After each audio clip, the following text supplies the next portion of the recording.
Trust, the act of defining or making something definite, distinct, or clear, according to dictionary.com. Trust is something that we are very familiar with. We have trust in our parents that they have guided us in the right direction. We have trust in our dentists that we do not get cavities. And most importantly, we have trust in our doctors. However, what happens if we lose trust in the person that we trust with our lives? Our doctors. This is the case for most minority women, especially African American women bearing children. Among women who are pregnant, African American women are 3 to 4 times more likely to die after giving birth from preventable related complications. These alarming deaths and problems have raised questions and awareness to why these complications aren't being prevented, making the disparities in maternal and infant health come to light that are rooted in racism. When my brother was born, my mother's pregnancy was considered a high risk at her age. It was nearly 16 years after she had me, and it was a totally different experience. Around this time, there was a peak in complications and preventable pregnancy-related deaths. And according to the CDC, approximately 700 women died yearly. As a woman, these numbers are alarming. But as a woman of color, these statistics are scary. Healthcare providers and policymakers must work together to improve and eliminate these racial disparities. A policy needs to be created to ensure the safety of African American women, especially minorities, and their infants by improving access to critical services, the quality of care provided, and address maternal and infant maternal deaths. Over the years, there has been a high disregard for women of color who are pregnant. There's also an overwhelming theme of racism and sexism amongst the healthcare providers, with inadequate services due to racial bias in the healthcare system.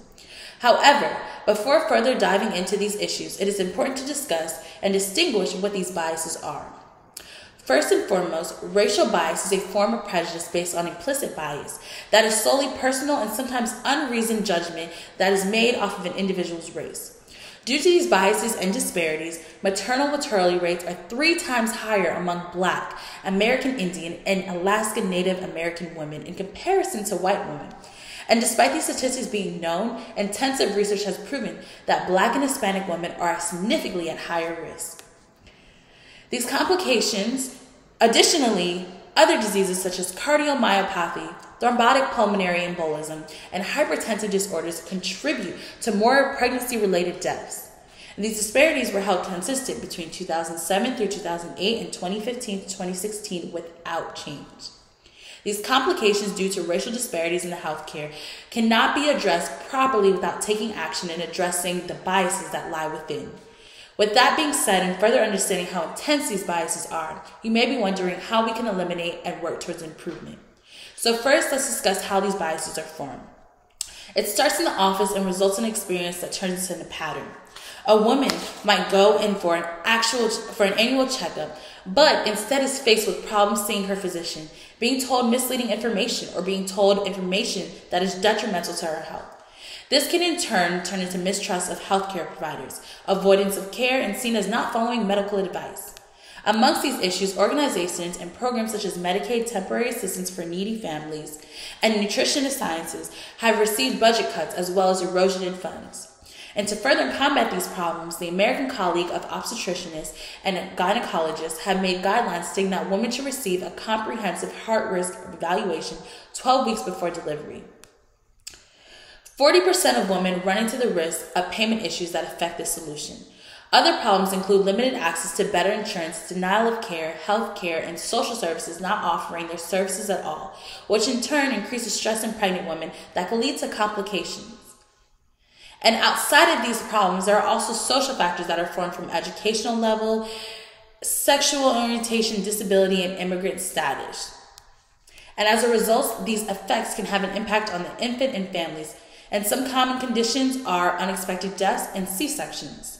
But more importantly, the problem of underinsurance and lack of hospitals offering quality service for maternity and neonatal care is more common in undeserved communities and increasing these disparities. There needs to be a discussion on a policy recommendation to address racial biases in healthcare and provide better financial support for these women. To reduce the racial disparities that minorities face during pregnancy, policymakers must work hand in hand to strengthen multiple parts of our nation's healthcare system, starting with Medicaid. Considering that Medicaid is the single largest payer of maternity care in the United States, it only covers 43% of births. In combating this issue, the first step is providing women with continuous access to health care and extending the postpartum coverage period under Medicaid from 60 days to a full year nationally. Thus, by creating a policy to expand Medicaid coverage, it would help women gain better access to the care that is needed in addressing health concerns early on. But where will we get these funds to put this policy in effect? Well, there are two approaches. One, utilizing the state-only funds, or second, through the Section 115 waiver. As discussed earlier, these disparities are preventable, and the states do have the resources to do so. In 2019, California's Governor Gavin Newsom allocated $8.6 million to provide continuous coverage using state-only funds for women diagnosed with maternal mental health conditions. On the other hand, South Carolina was the first state to submit a Section 115 waiver to implement continuous coverage for maternal women. So why aren't all states given this option? It's simple. States aren't required to provide health care benefits such as Medicaid. And as a result, women that are eligible for traditional Medicaid may receive services that can vary from state to state, and it's dependent on eligibility. The common argument is that Medicaid expansion is too high. But according to recent spending levels, expansion will cause states to pay more than $7 billion and will only cost them to pay $7 billion and will cost more than $100 million. In contrast, these amounts represent the sticker price of expansion, but they differ according to the Commonwealth Fund. First, by expanding eligibility, it allows states to decrease cuts in other parts of their Medicaid system. Secondly, it cuts spending in state-funded healthcare services for those that are uninsured. And lastly, it could potentially increase state revenues due to taxes correlated to Medicaid expansion. Overall, the looming question is whether Medicaid expansion is worth the while from a Medicaid perspective. From a budget perspective, it is possible, but as stated, it is not mandated that every state has to increase these funds.